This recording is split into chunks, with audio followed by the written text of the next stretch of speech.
Whew. All right, welcome back to the travel vlog, everyone. I'm here in Virginia. I feel like there's some explaining to do from where the last episode left off until now. Some things have changed. First of all, I have a weird problem with my camera things. I think it's like when I grab it, I like press something on the screen that changes this setting. But what will happen is all my footage is like in slow-mo. I don't know why. It drives me crazy, and all the videos I've taken for the last 1.5 days are in slow motion. I'll put a couple clips of them up right here for y'all to see.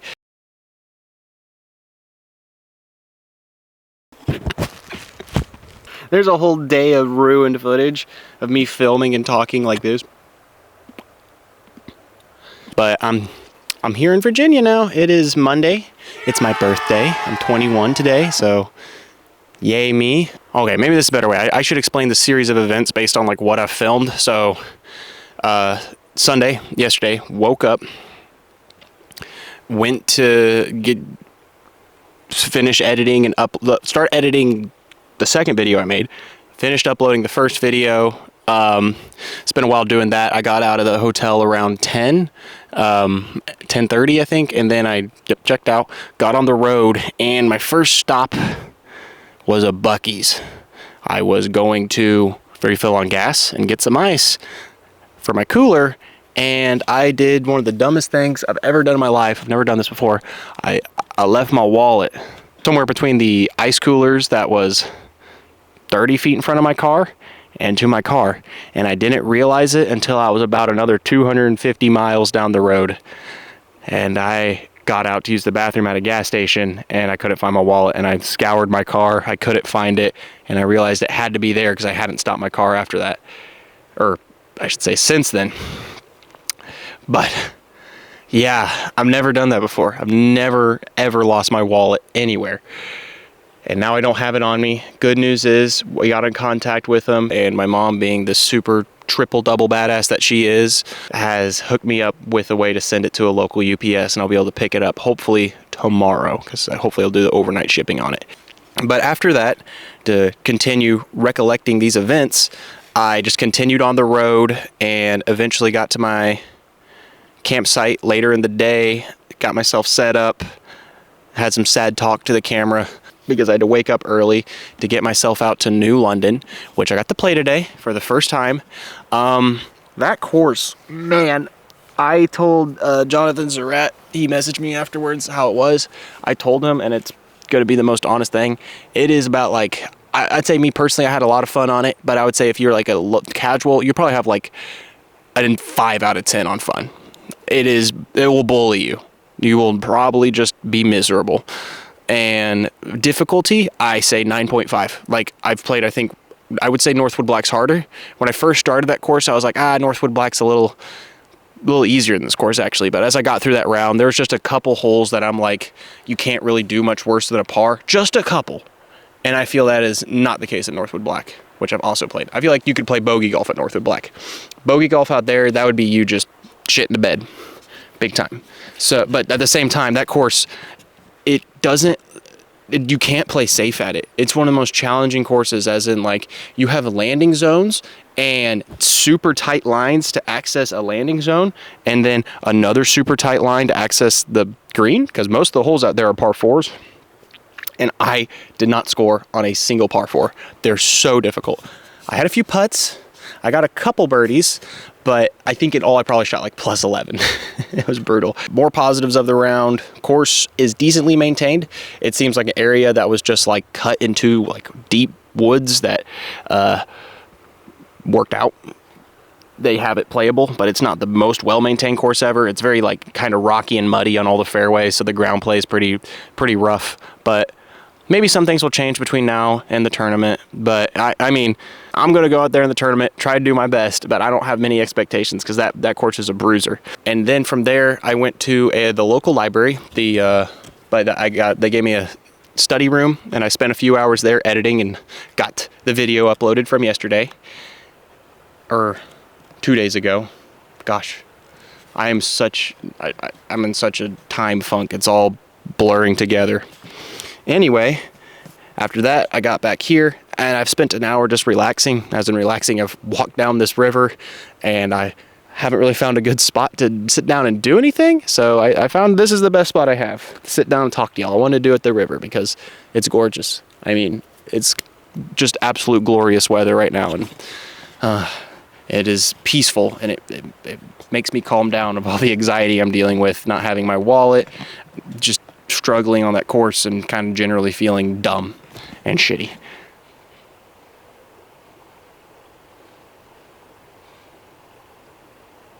Oh, it's a squirrel. I heard something moving up in the leaves. I was trying to see what it was over there. You can't really see the other side. You got like small embankment over here, which leads into the campground, and then just steep, rocky, beautiful slope here. It is just, this is what I love. I know some people like love lakes or the ocean. I love the river. I love flowing water. It's just like you can see all the little things and how everything works, and it brings a deep satisfaction to my heart and brings peace and endorphins. To fill in for lost time, because I'm not going to upload a bunch of slow-mo videos of me not saying anything to the internet, I wanted to do an in the bag for, oh God, for 2026. So I got my bag here. Things have changed since last year, and I want to say thank you. You guys, that in the bag video is like far and away the most popular video on my YouTube channel as far as like long form content goes. It has over 1,000 views at this point. I was like shocked to see that. So, hey, do it again on this one.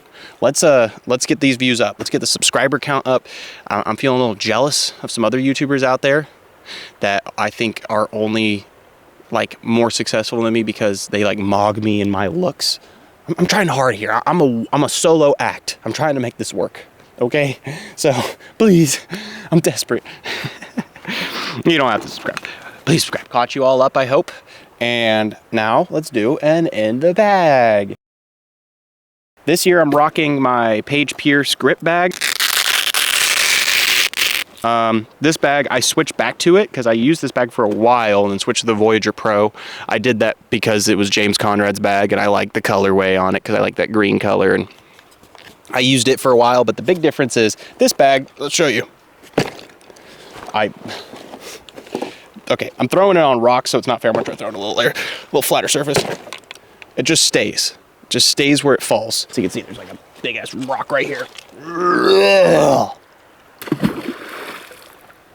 Splash the camera a little bit. This thing is super sturdy. It's much more reliable. The problem with that James Conrad bag, I don't know how many times I'd be like on a flat fairway, do that, like set it down and just fall over. And I'm just like, but why? So MVP, fix that about your bag.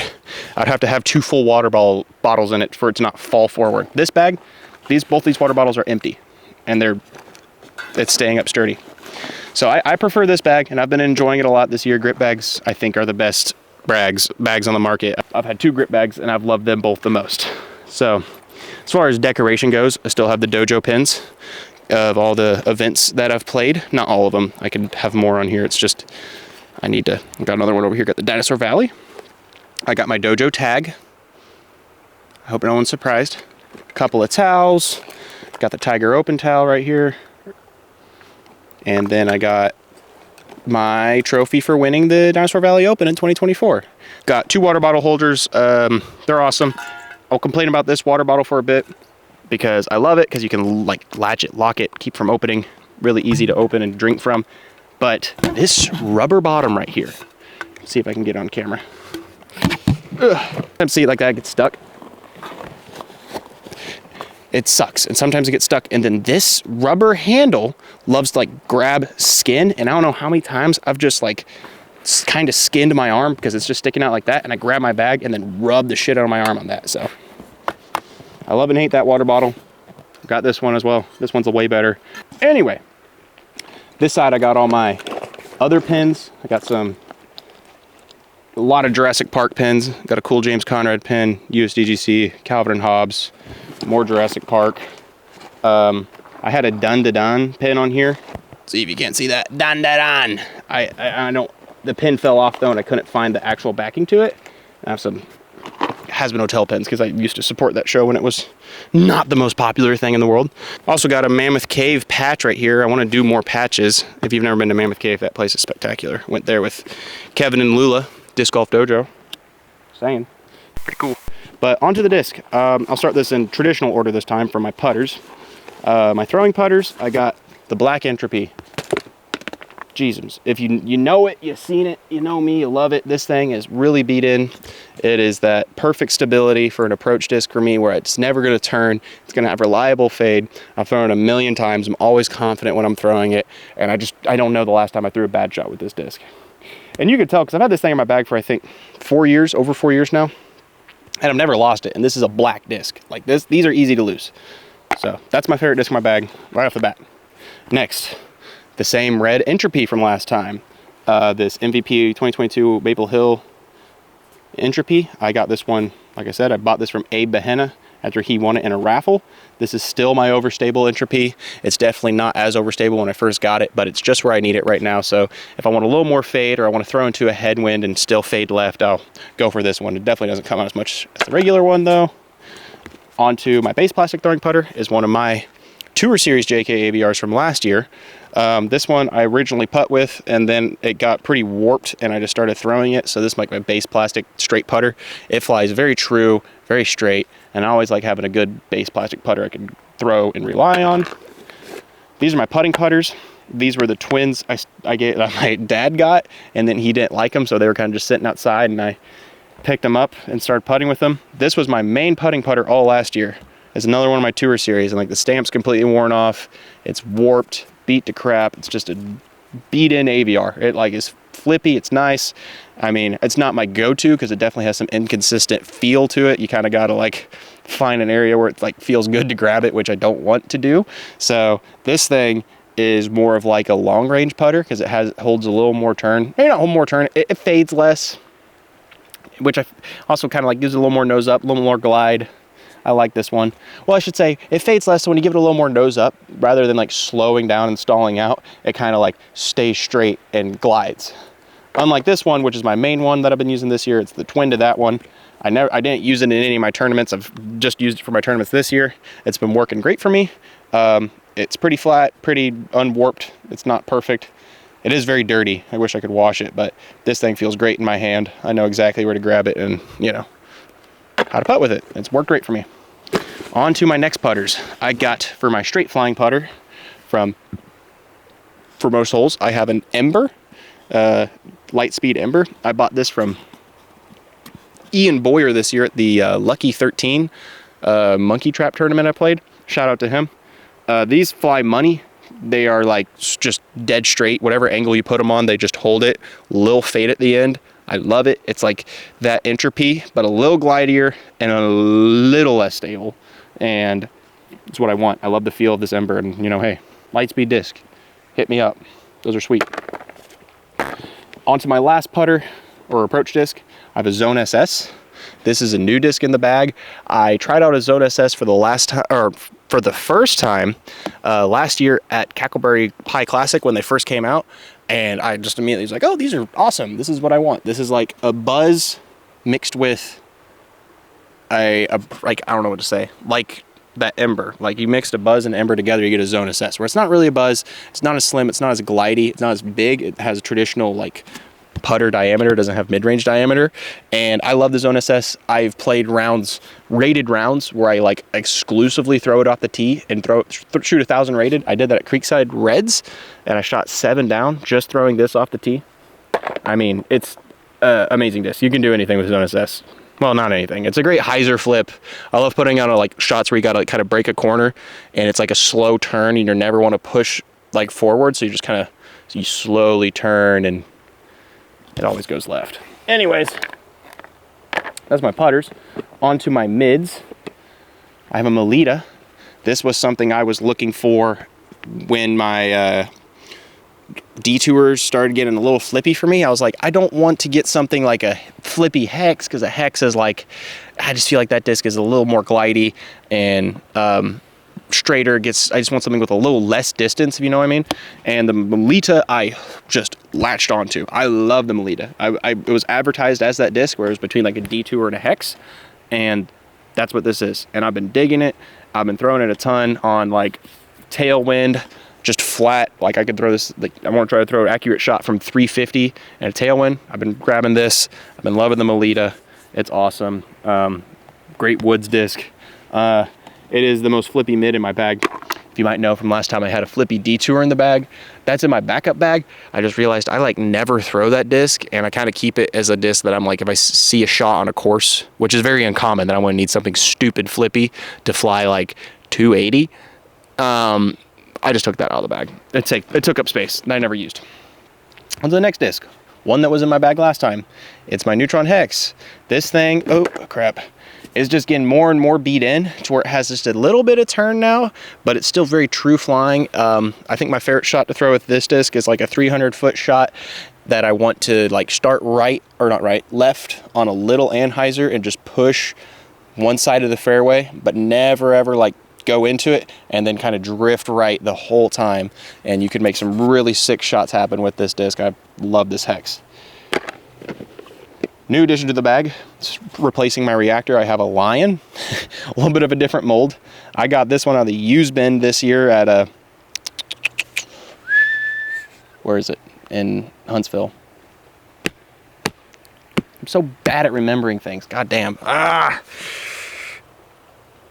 It's like right there. I can remember it. Where's the place called? In Huntsville. It's like by Windy Ridge. We had the Oak Ridge. Oak Ridge. I got this from Kevin this year at Oak Ridge Doubles. And I dig it. It's very straight now. I've sort of beat it in, but it's like a dead straight flying mid that I can like throw any kind of speed on it. It just flies straight. It never turns. And I throw it on a lot of like, also this thing has a ton of glide. It says 4 glide. I feel like this thing has 6 glide, you know? I throw it just literally that hard and it goes 300 feet just dead straight. Love this Lion. I threw a Lion back in the day when I first started as like my, I guess like rock X3 Buzz OS kind of disc because I was a new player, and I just picked it back up again, and now for me this one flies dead straight and I'm like, awesome, love that. On to my overstable mid. I gave my taco to my best friend Lakin at the end of last year because he really needed a taco, and taco was one of his favorite discs, and I just picked this up and it pretty much replaced it immediately. It's a Pyro. This came out of the MVP mystery boxes. If you got one, you know what it is. This one though is like a little straight for a Pyro, which I do like. It definitely has more time where it just flies straight before actually fading out, but it never turns and it never doesn't fade. So it's what I want for any shot that requires like a, you know, mid-range distance that is going to stay glidey and straight, and at the very end have a little fade at the end. Another new disc to the bag, just being the approach disc, Gator 3, Rasmus Saukaripi, Halo Gator 3. I love this disc. Try so hard to learn how to throw sidearms, and it is my go-to sidearm disc from like 250. It definitely flies more like an actual traditional Gator, but on a backhand, this thing is so straight. I love it. I love, like, one of my favorite things is being able to actually like rip a disc, and this disc lets me do that. I can rip this thing trying to reach 320, 350, and it just flies straight, never turns, low fade at the end, very reliable. I love this Gator 3. I've been digging it a ton. Last mid-range speed. I got some, fuck. Caffeination. Anyway, last mid-range speed I have in my bag is the Ebahan Bahena Lightspeed Disc Daybreaker. This thing is a hog. I think it's a 5205 and flies as advertised, glideless, Riri Keith kind of overstability. You throw it on like chop angles and it gets to flat and fades out, which I like. I like working those shots into the bag. I love like pulling out all of a sudden like an anhyzer that flies for about 60 feet and then is immediately working left, and people are just like, what was that? And I'm like, Abraham Bahena Daybreaker. And I also like just throwing flex lines. So this disc is fun for a lot of kind of shots. It has a utility to it for sure. I've definitely been in positions where I'm like really glad I have this disc because it's like I don't feel like I have to do anything but just throw it flat and it just goes. Is awesome. Love the Daybreaker. Thank you, Abe. Got a bunch of those off of them. On to my fairways first. Another disc I had, my Frio. This thing is getting so beat in. When I first got it, it was like straight a little fade, and then it turned into straight, a little turn. Now it's hyzer flip, turn, land on anhyzer. It is really nice where it is right now. It flies like a really good like F5 or Leopard 3. It's what I want. But I just like the Frio. I like the little bit of dome it has, but it's not like egregiously domey at the very beginning of like the flight, the rim right here. I can like have flatness where I grab it, but it definitely, I feel like that dome gives it more glide. And I'm throwing this and my new to the bag, more new Founders Frio all the time at New London.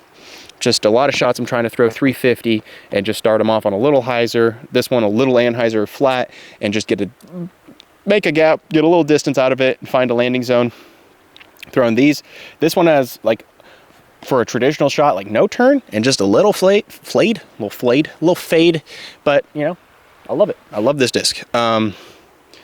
Yeah, I love the Frio. I've been digging them for a few years now. One of those Lone Star discs that's just never came out of the bag. And if you bash on Lone Star, you suck, because I'll throw any fairway you want against me. You know, I challenge any of you. Any of your fairways, bring your putter and this out to the course, I'll whoop you. On to the next one. I got a Terra. This is the special edition Terra. I'm struggling to remember if I had Terras in my bag last time. I think I did. No, I definitely did. I'm great at losing Terras or having people lose my Terras. This one, the special edition run that I got quite a few of when they first came out back in like 2022 or 2021. I can't remember. I think it was 2022. These are very straight.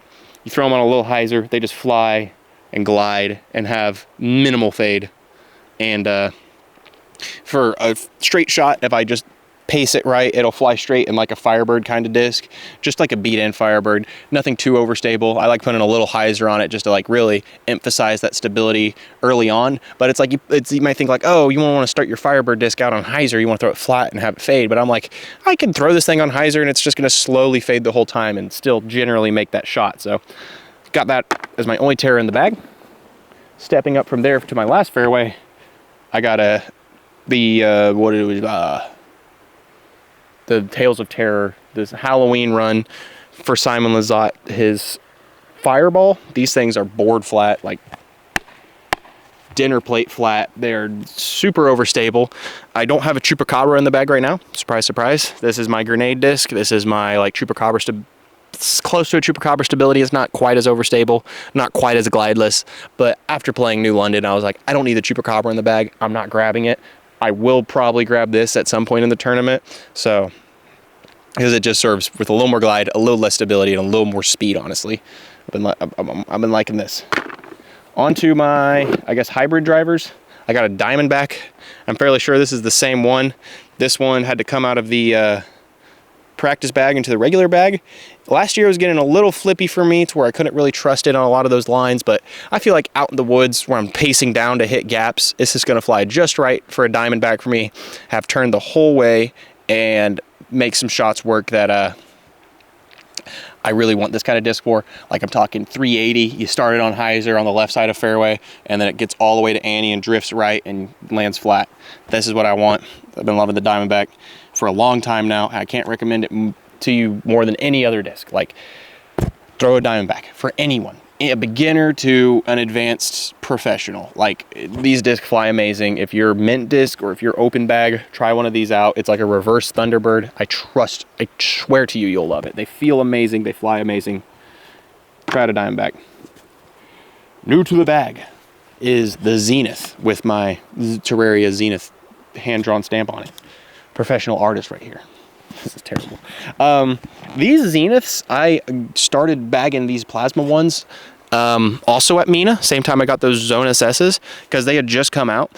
And like, I had tried a Zenith when they first came out. They were all like Neutron though, all Conrads, and they were terrible. They were like board flat. They didn't really feel right in the hand. They were kind of supposed to be like, I think like a flippy Wraith, but they were like, or maybe just like a Wraith, but they were also understable. And I didn't like any of them. They were like, sometimes they turned. It was hard to find the stability on them. Sometimes they faded. And then these came out and I felt them and I was like, fish just jumped, spooked me. This came out and I was like, oh shit, this is what was advertised. Because these they're not board flat. They're so domey. And this is the only one in the bag right now.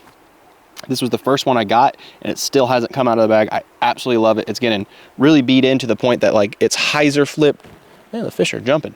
It's hyzer flip turn, holds it, fades a little at the end of the flight. I can get big wooded, you know, flip up lines out of this. I could pace down and just throw a flat shot that turns a tiny bit, holds it, glides, but still has distance driver, like aggressive fade at the end.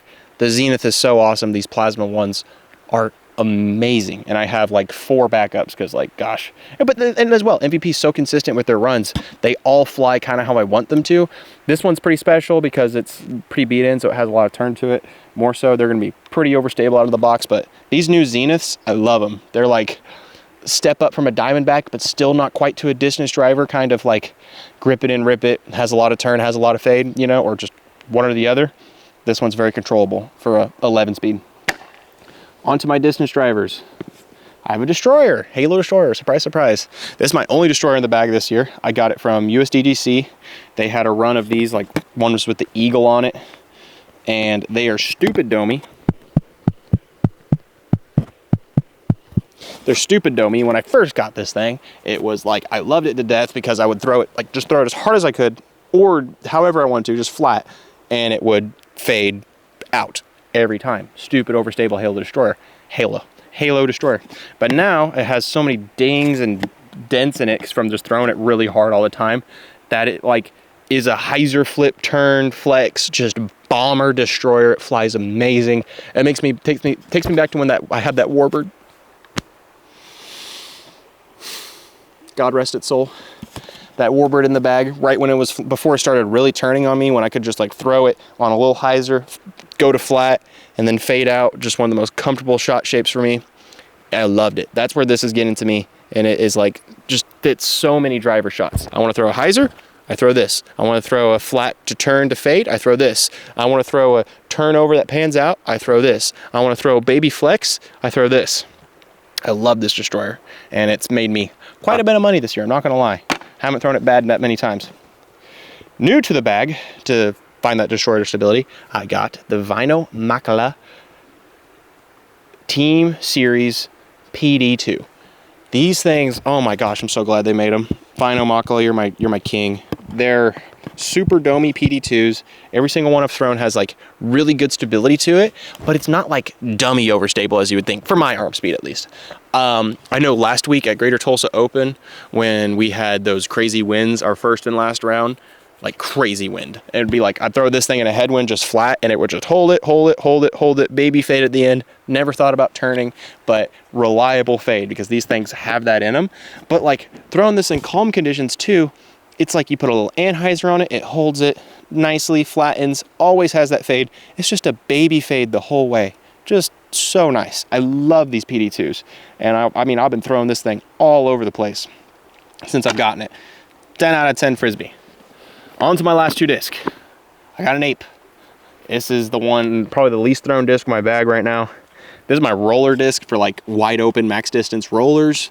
I love throwing those overstable rollers. You hit them on the ground like that almost, and they just hold it. This disc just holds it. And if I have like a big headwind and I need to throw something on a flat it's going to have to fade hyzer, I'll throw an Ape. But you know, it doesn't come out of the bag a ton, but I think it's definitely a disc you want to have, and I like the Ape. Last disc in my bag, new this year from my brother, my max air shot distance driver disc. I have a Star Boss. I got this from him because he was just going through some of his old discs, and I picked this one up and I was like, I like how this feels, let me throw it. And I threw it once at Creekside and threw it to like the mouth of the gap on hole 1. If you know, you know. And I was just like, you know what? I didn't even try that hard and I got it there. So I'm gonna take this. And he's like, all right, bet. So this is not my favorite woods disc, but it's definitely a bomber disc. You throw it flat, it's going to turn a lot. It's going to have a little fade to it. You know, you put it up high on anhyzer, get big flex lines out of it. If you're wide open, just send it on a hyzer, see it flip and ride and just go, and you just get more distance than anything else out of with a Boss. You know, more speed, more glide. It's awesome. But that's the disc in my bag. As for accessories, you know, I got the, you gotta have it. I got the Mini. Shout out to Gavin Ossenkop for this. I suck at remembering minis apparently, because I just never think about them until I need it in a tournament. So I never have one on me, but he hooked me up with this one at the Henrietta tournament I forget what it was called, but he just gave it to me and I haven't taken it out of the bag. I got in this top compartment here. I'll tell you what, this is what's nice about a grip bag as well. You have this zip up compartment that holds a lot of stuff.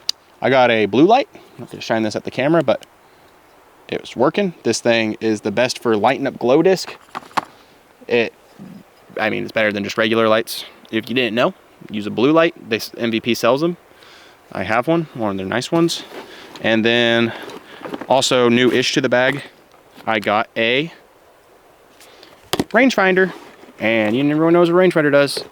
And a spare set of car keys, because just in case I lock myself out of my car, I'm always gonna have my disc golf bag on me usually. And I'll use that. And then last to the bag, I got a retriever. I got one of these sticky ball retrievers, 16 feet, one of the nice ones. These things are sweet. If you don't know how these work for some reason, they slide out really easily. And like most retrievers, is like a hook that you try and like fish your disc out of the water with. This one, literally like go in the water. Ugh, it's not, look at that. Come off. There we go. Now it's soaking wet and in the water. I can't hit it. God damn it. You set it on there, it comes right out. Look at that thing. When I had sinus surgery, the doctor said I couldn't bend over. Ugh, come on. It just, like, they're awesome. See, it doesn't even come off. Get off! And so I was like, so I'm just not going to throw, because you kind of got to bend over to pick your disc up after you throw it. But I remembered I had this thing, so I just, when I practice putt in my recovery time, I would just go around and pick my putters up like this. Grab them off the deal. So this thing was a good, I think this thing was 140 bucks, but if you have 140 bucks to spend on disc golf and you have all the stuff you want, get one of these. You will not regret it. It is a game changer, a life-saving game changer out there. Anyhow, as far as in the bag stuff goes, that's my bag. I don't know what's left in this video. If this is just going to kind of be the extent of it, is me just sitting here, and it's going to be the yapology session from James, which has been, you know, the consensus on most of these videos so far. It has just been me talking my ass off and not showing a lot of disc golf. But as far as like this tournament goes, there'll be shots from practice rounds. Probably not any shots from the tournament unless I make some kind of coverage, which it's not happening. Don't even think it will, because it's not. But I'm happy that I did this because I wanted to fill y'all in. And if you got to hear and you didn't skip any part of the video, you are awesome. You're a real one. I don't know why you would do that. I don't feel like I'm the best talker. I feel like I rant, I rave, I get distracted. I lose myself, and then I just stop talking because I don't know where to re-pick up my train of thought. But if you watch this whole thing, thank you. I appreciate it. It helps a lot. And, you know, if you want to, tell your friends about me. I've been doing this thing called disc golf for a while now, and now I'm picking up the social media side of things a little more seriously. The hardest part about social media is that's like, I want to be honest. I want to be like forefront and like share who I am, because I don't want to like be, oh, the YouTuber personality, where I'm just like, hi guys, James Collier here, how you doing? Today I'm just like, I want to be able to like talk to you like this is what this is, and then this is James doing what this is, you know. I don't want to put on a facade. I want to keep it real. That's my goal. And you know, it's not gonna have the biggest audience, because everyone's gonna just like me, which is what I want the majority of my content to be. It's like, it's just me doing things, me playing disc golf, me traveling. But you know, I will say, after that first video got uploaded, I haven't checked ever since I uploaded that second video, I hit 14 more subscribers. And like for me, I had 120 subscribers, and then getting 14 more because of one video, and a video that is not even close to the most popular video on my channel. It was just obviously getting attention from different spheres of people, and they were coming in, seeing that and liking it enough to be like, I'll follow him along. So it's definitely a motivation for me to keep uploading these videos, keep making this content, because it's just, I love to see it. I love, you guys are super special. You help me out so much. I mean, obviously couldn't do it without y'all. And it's all part of the puzzle of doing this funny little thing called touring disc golf. I want to thank you all so much for watching this in the bag, this catch up on these last couple days. If you've been watching this vlog, thank you so much following this journey. This is really, like I said, it's been me documenting this for myself, but also I want to share it with people to kind of have it out there. But just to keep memories for myself from this moment, because this is such a pivotal moment, like I've stated. But thank you. I love you all. If you enjoyed, like, subscribe. I'm gonna keep trying to do this thing, and don't do drugs.